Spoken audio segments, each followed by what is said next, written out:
Primera Pauta. 7:35 de la mañana y vamos a poner foco, a hacer zoom en los temas de seguridad, y está con nosotros aquí en estudio con ustedes, más bien auditores, María del Pilar Giannini, subsecretaria de Seguridad Pública, asumió hace poco, pero el tema lo viene trabajando hace ya muchos años. Subsecretaria, un gusto tenerla aquí en Primera Pauta. Hola, un gusto para mí, Gerardo, Claudia. Encantado de tenerla con nosotros. El ministro Martín Arrau reportaba en las últimas horas una baja de un 45% en los secuestros y un 17% en los homicidios, esto en comparación al 2025, es decir, enero-julio sería, ¿no? 2025. Pero hay una sensación siempre de alta violencia y sobre todo persistencia en la región metropolitana. ¿Es una sensación o es real? Efectivamente vemos, si es que comparamos el 2026 con el 2025, una baja muy importante en las cifras de todos los delitos, incluso los delitos violentos, que son los que más preocupan a las personas. Donde ocurre la mayor frecuencia de delitos es la región metropolitana. Más población, ocurre más delitos, eso es un hecho real. Lo importante es que la tendencia muestra una caída y si bien todavía no podemos hablar de un quiebre de tendencia, los números son positivos. Ahora, lo que hemos visto, y hay varios estudios, no solamente del gobierno, sino que varios centros de estudios y universidades, es que Chile presenta altos niveles de temor comparado a otros países, pese a que si uno ve en perspectiva comparada, los números no son tan malos como en otros países. No, aquí se trabaja sobre percepciones. Exactamente. Entonces, la percepción, si uno mira, por ejemplo, la encuesta Ipsos, que es una que mide 20 y tantos países, Chile ha ocupado los últimos 3 años el primer y segundo lugar de niveles de inseguridad, lo que no es real comparativamente. Entonces, ahí hay que hacer un trabajo importante, no solo en bajar las cifras objetivas, la victimización, sino también la percepción. Y lo que muestran la academia es que hay que hacer estrategias de intervención focalizadas porque los delitos afectan a distintos grupos. Subsecretaria, esto que usted señala es lo que decía, recuerdo, en la campaña presidencial, figuras como Carolina Toá en su minuto, que una cosa, porque ahí hubo una disputa, ¿no? El actual gobierno señalaba que estábamos en una crisis de seguridad brutal, y lo que decía Carolina Toá, candidata, pero había sido ministra del Interior, es que una cosa era la percepción de inseguridad que tenía Chile, que era uno de los países con una mayor cantidad de temor, y otra eran los datos específicos, porque lo que ella señalaba es que venían bajando los delitos. Y de hecho, si uno mira, la verdad es que los delitos vienen bajando, los datos muestran 3 años consecutivos en la baja de homicidios, o sea, de 1.091 casos en el 2025 y 442 en el primer semestre del 2000. O sea, la tendencia viene a la baja hace 3 años. Sí. 3 años, ¿no es cierto? Sí. O sea, esa discusión de la campaña no era tan así. Es que yo creo que son dos cosas. Efectivamente, y de nuevo, hago énfasis en que no podemos hablar de un quiebre, pero si uno mira Chile hace 7, 8 años atrás, la tasa de homicidios, que son los homicidios que ocurren cada 100.000 habitantes, era de 2. Hoy día estamos hablando de 5.4 y en el peor momento, 2023, 2022, 6.7. Ese fue el peor momento. Ese fue el peor momento. Entonces, los ingresos irregulares también llegaron a niveles peak. Hoy día han bajado un 85%. Y hoy día vemos también, sin estigmatizar a la población migrante, porque hay personas que han llegado de manera regular, etcétera, pero tenemos un 16% de personas que están en la cárcel, que son personas extranjeras. Entonces, esta migración descontrolada, que si bien ha ido a la baja, tuvo su pic en el gobierno anterior. Y eso sí habla de cierto descontrol. Yo no estoy diciendo que no se hayan tomado acciones, y creo que se hicieron grandes avances, y no es una materia fácil que los resultados se vean de manera inmediata, pero no estamos en una situación claramente de seguridad. ¿A qué atribuye el gobierno esta tendencia a la baja que le señalo yo según los datos desde hace 3 años? Es que depende del delito. Los delitos efectivamente de mayor connotación social muestran una tendencia a la baja en los últimos 3 años, pero el dato para mí más impresionante son los delitos en la macrozona sur y en la macrozona norte. El año pasado a esta fecha teníamos alrededor de 7.000 personas que estaban entrando enero a julio por pasos irregulares. Hoy día son 1.000. Y esa tendencia, además, siempre, si uno ve la curva histórica, siempre ha aumentado en enero. Y el primer año donde no aumentó en enero fue este año. ¿Y, no puedo y decir hay que- claridad por qué? Porque a diferencia que uno ve, no creo que sea la zanja que baje el 6.000. En ciencias sociales uno no puede dar una Mm. causalidad como nos pasa en otro tipo de Mm. ciencias, que es una única variable que Ajá. explica la definición. Pero si uno hace un análisis del fondo de la fecha, etcétera, cambia en enero, o sea, post segunda vuelta. Yo creo que las señales son importantes. En marzo aumentó un 75% la votación de Fuerzas Armadas en la macrozona norte, un 75%. Entonces la capacidad de detener y en el fondo visualizar a personas que están Aumentó. entrando en flagrancia aumenta. Y la zanja, por supuesto, hace más difícil, junto a otras medidas de contramovilidad, porque no solamente una zanja, sino que se ponen camellones, muros, también hablan de hacer más difícil el ingreso. Y además, no solamente hacer más difícil el ingreso y que haya ingresado menos gente, sino que también las reconducciones, que no es una política pública que se haya hecho en este gobierno, por primera vez cambia la tendencia. Entonces ahora se está haciendo más reconducciones que antes. Y si bien, reconozco, no es algo que negoció este gobierno, se están ocupando en este gobierno. Lo mismo las expulsiones. O sea, a pesar de que no podemos hacer expulsiones con Venezuela porque no tenemos relaciones diplomáticas, las expulsiones han aumentado en este gobierno. Entonces, estoy de acuerdo, Toá efectivamente tiene razón cuando habla de una baja en los delitos en los últimos 2 años, pero yo creo que hay datos concretos que hablan de que en este gobierno las cosas están siendo de una manera distinta. Otra cosa, yo le preguntaba por los delitos violentos, ¿no? Que al final nosotros nos centramos en esa visualización cuando vemos mucho delito violento aquí en la región metropolitana, me refiero, porque anteriormente también el ex ministro Cordero también nos decía lo mismo. Dijo, hemos mejorado la cifra, pero siempre hay una excepción en la región metropolitana. Los delitos violentos los seguimos viendo. ¿Esto está vinculado, qué tanta hay una vinculación al crimen organizado en ellos o están separados del crimen organizado del delito violento? Hay algunos que están efectivamente ligados al crimen organizado porque las organizaciones criminales, que son las que están arriba, ocupan bandas violentas para ejercer, en el fondo, delitos violentos, y es un círculo, porque lo que muestra la evidencia y diversos informes como el Ministerio Público es que no podemos decir que solamente las organizaciones criminales se dedican a la droga, sino No, que muchas también cosas se más. dedican a la reducción de vehículos, a la extorsión, etcétera. Entonces, al final es una economía criminal que trabaja en la región metropolitana, que es donde mayoritariamente vemos este tipo de delitos, aunque también en otras regiones, pero acá, como le decía, hay más personas, entonces ocurren más delitos.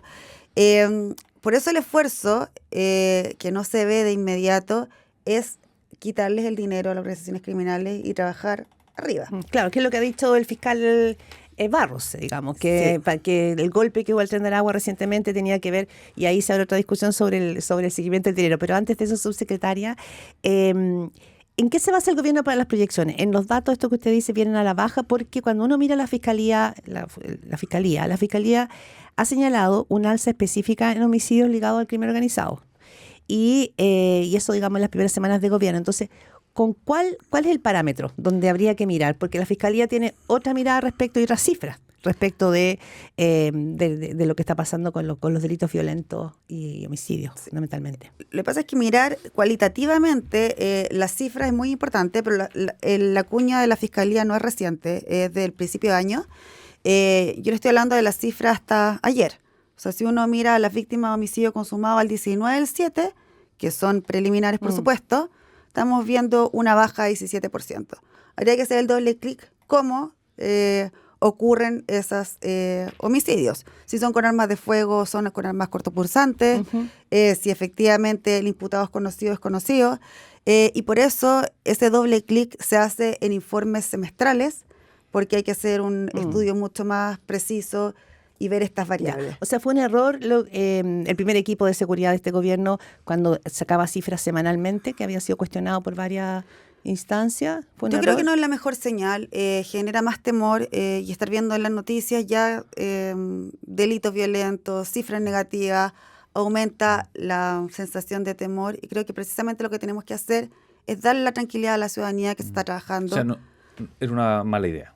yo no la comparto. Y además, supongo que desde el punto de vista estadístico era bien raro el resultado que entregaba, porque un hecho puntual podría provocar, no sé, un aumento de 7 homicidios en una semana y la otra no. Tampoco servía desde lo estadístico, ¿no? Efectivamente, y ahí reconociendo el trabajo uno no tiene que ser crítica con todo lo del gobierno anterior y hay que reconocer las cosas buenas.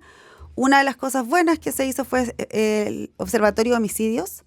En el gobierno En Boric. el gobierno de Boric, lo hizo la Subsecretaría de Prevención del Delito, y en el fondo suma, para no duplicar los homicidios que tiene Carabineros y la PDI, después unifica los datos. Claro, unifica los datos, además los contrasta con el Ministerio Público, con el Servicio Médico Legal. Yo creo que esa es la forma responsable de ver las cifras. Siempre ha sido un tema, subsecretaria, esto de que hay muchas cifras desde distintas instancias. Sí. Cuando usted da esta cifra, estamos a julio, el gobierno asumió en marzo. ¿Cuáles son las políticas, cuál es la política de seguridad desplegada por el gobierno que usted diría que ha incidido en esa baja? Pensando en que al menos los primeros meses con la exministra Trinidad Steiner había una crítica, desde incluso del oficialismo, de que no había plan. Ella misma lo dijo en una sesión en el Congreso. ¿Cuándo cambió y en qué minuto la estrategia del actual equipo de seguridad empieza a impactar en eso? ¿O esto tiene que ver también con lo que hizo Trinidad Steiner en un comienzo? Es una continuidad. No, es difícil ver qué es lo que causa o cambia. Nada es tan lineal. Pero el gobierno sí tiene una política de seguridad. Yo creo que fue la bandera de lucha del presidente Kast y no es que hayan llegado sin ninguna idea. Por eso el día 11 de marzo se firma este instructivo presidencial, que ustedes lo pueden buscar por transparencia, es el 001, donde se toman las medidas en la macrozona norte, que era la urgencia en ese momento, y se aumenta en un 75% el despliegue de Fuerzas Armadas, se instruye a hacer la zanja y se presenta una agenda legislativa que en ese momento eran 4 proyectos en materia de migración irregular. En temas de seguridad y de política pública, existe una política que es la política que se aprobó en el gobierno anterior, en febrero, se tomó razón de este año, y da los ejes y el marco de cuáles son las prioridades para la política pública, porque estamos hablando de un ministerio sectorial. No obstante lo anterior, hay planes que son operativos, que cada gobierno le da su sello. En el caso del presidente Kast, había unos énfasis que dejó la ministra Steiner con ciertas acciones, y el ministro Arrau lo profundizó y lo trabajó con un enfoque distinto. ¿Cuáles son esos ejes? Prevención, control territorial e institucionalidad. Y hago especial énfasis en el tercer eje, porque si bien hay un Ministerio de Seguridad operando, este ministerio lleva un año. Sí. Y hay una serie de reglamentos que no se han dictado. El reglamento orgánico del ministerio no está dictado, y eso obviamente influye en cómo se hacen las cosas. Usted escucha a María del Pilar Giannini, subsecretaria de Seguridad Pública. Subsecretaria, hace algunas semanas tuvimos días una noticia horrible de un carabinero asesinado en Valdivia, ¿no? En un operativo donde tenían que tener a un presunto asesino de otro carabinero, ¿no? Marcos Cosme. Días después supimos que el Instituto Nacional de Derechos Humanos, representante regional, visitó al autor del disparo. ¿Qué le pareció que durante este hecho paralelo donde estaba internado este carabinero luchando por su vida, el INDH haya visitado al autor del disparo? Es una institución autónoma y no me puedo meter en lo que haga, las decisiones que tome, pero yo creo que las señales de apoyo a nuestras policías en este momento, sobre todo en un momento tan doloroso, cuando el suboficial mayor, ahora Cosme, va a buscar a un asesino, como usted dice, para hacer justicia, y en ese mismo procedimiento pierde la vida, es muy doloroso. Es muy doloroso para nuestras policías, y creo que las señales y los momentos, esas señales políticas, afectan a las instituciones y la moral. Yo creo que no es el momento más adecuado, pero es una institución autónoma, está en el legítimo derecho de visitar a personas que estén privadas de libertad. Hablamos con la subsecretaria de Seguridad Pública, María del Pilar Giannini. Subsecretaria, ayer daba su primera entrevista la ex vocera Camila Vallejo en este programa Animales Políticos, y uno de sus puntos más críticos decía que la promesa de seguridad del gobierno había sido una gran estafa. señalando, y un poco algo parecido dijo la propia Belén Matei hace pocas semanas, ¿no? De que habían llegado sin plan y que... Entonces, ¿cómo conciliar eso frente a una ciudadanía que sigue marcando en las encuestas la seguridad como una de sus grandes demandas, seguridad y economía? Sí. La seguridad y la economía, si uno ve las cifras y la encuesta, yo hice el ejercicio con la encuesta CEP, que es una de las encuestas más respetadas, siempre ha sido 7, 8 años la prioridad 1, 2 o 3. De hecho, hace varios años que no llegaba a ser la seguridad la número 2, ahora es la número 2. Claro, ahora es economía la 1. Ahora economía es la 1, efectivamente. A mí me llamó la atención las declaraciones de la vocera ayer, cuando tenemos evidencia empírica y datos que dan cuenta de otra cosa. Una cosa es que uno esté en la oposición y quiera criticar al gobierno, que es legítimo porque estamos en bandos distintos y cada uno tiene su forma de hacer las cosas en política. Pero me parece poco serio dar una declaración sin contrastar con números concretos. Así que me parece que no tiene evidencia para decir que es una gran estafa. Creo que se está notando de a poco que la seguridad va mejorando, y también hay que considerar que la percepción, que también lo vio el gobierno anterior, no va de la mano con la evidencia de los datos que van a la baja. ¿Sí? Subsecretaria, uno de los ejes que tienen desplegado, y lo ha dicho el ministro también de Seguridad, tiene que ver con barrios, ¿no? Y en eso usted, desde su secretaría, es muy importante el copamiento de los barrios. Ahora, alguna vez entrevistamos a Daniel Johnson y dijo, oiga, pero un momento, porque esto es lo mismo que barrios protegidos, que venía, no es un diseño actual. ¿Cómo está funcionando operativamente ese plan? Porque en gobiernos anteriores no siempre funcionó bien esto de barrios protegidos. ¿Por qué ahora es distinto? ¿Tiene que ver con que hay un mayor ocupamiento policial? ¿En qué cambia? Son 3 cosas. Cuando se interviene en barrios, se puede hacer desde la prevención o desde el control. Cuando hablo de control es mayor presencia policial, copamiento y mayor patrullaje. Hoy día tenemos un déficit de cobertura policial, entonces uno podría decir, tengo este déficit, pero voy a tapar este déficit en un cierto territorio. Eso fue desde la perspectiva policial. Desde la perspectiva de prevención, uno puede intervenir en colegios, en el espacio público, con la ciudadanía, tomando medidas preventivas de autocuidado. En el gobierno anterior, y casi en todos los gobiernos, están los barrios críticos, barrios priorizados, no es una política pública nueva. El enfoque que tiene hoy distinto es que se está interviniendo desde la prevención, desde el copamiento, pero además con cruce de información de otros ministerios que antes no se podía hacer. Y es una ventaja que hoy tenemos. ¿Por qué? Porque el Ministerio de Interior, cuando estaba con seguridad, no tenía acceso a datos de otros ministerios. De hecho, el tratamiento de datos no se podía realizar. Una de las grandes herramientas que tiene hoy día el Ministerio de Seguridad para hacer políticas públicas es la capacidad de integrar datos. Por tanto, nos permite tener alertas tempranas, conocer más sobre las personas y poder intervenir de mejor forma. Subsecretaria, como lo mencionaba hace un rato, las prioridades de las personas son la economía y la seguridad. Siempre fue seguridad y economía, ahora al revés, pero siguen siendo las prioridades. Y eso probablemente está vinculado directamente a la evaluación que se hace de ello, a los resultados que se obtienen, en la velocidad que los obtiene. En la economía ya se ha dicho, es imposible, no va a ocurrir así, ni con la mega reforma, ni con nada, que veamos resultados inmediatos, sino que esto toma tiempo. Eso de la mega reforma dicen, puede ser incluso a 4 años el pic de logros obtenidos. En seguridad, ¿va a pasar lo mismo? Hay que entender que no va a pasar tanto ahora y vamos a notar más esto en profundidad en el 4.º año. No, yo creo que ya se está notando. Se está notando con las cifras que están disminuyendo los delitos. Así que...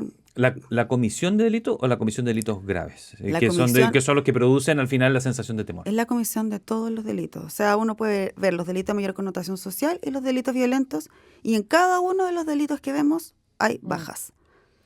Ahora, el desafío va a ser, volviendo al punto inicial, es que usted pueda convencer o influir en la percepción de la ciudadanía. Y solo ahí, subsecretaria, no sé si tiene que ver con su área, pero yo creo que sí es una conmoción muy importante el caso de esta niña de 7 años apuñalada ayer en un colegio, en La Granja. Una chica de 13 años que apuñala 9 puñaladas a una...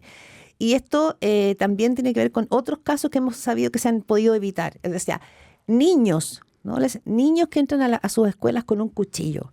Entonces, ¿cómo se maneja eso? Porque el pánico que tiene que ver eso para la madre de la niña cuchillada, para los padres de los colegios, para los profesores, que ayer hicieron un punto señalando que ya no saben cómo decirle al gobierno y a las autoridades que aquí hay un problema de salud mental, que es lo prioritario a propósito de prevención. ¿Cómo evalúa usted como subsecretaria de Seguridad ese tipo de situaciones?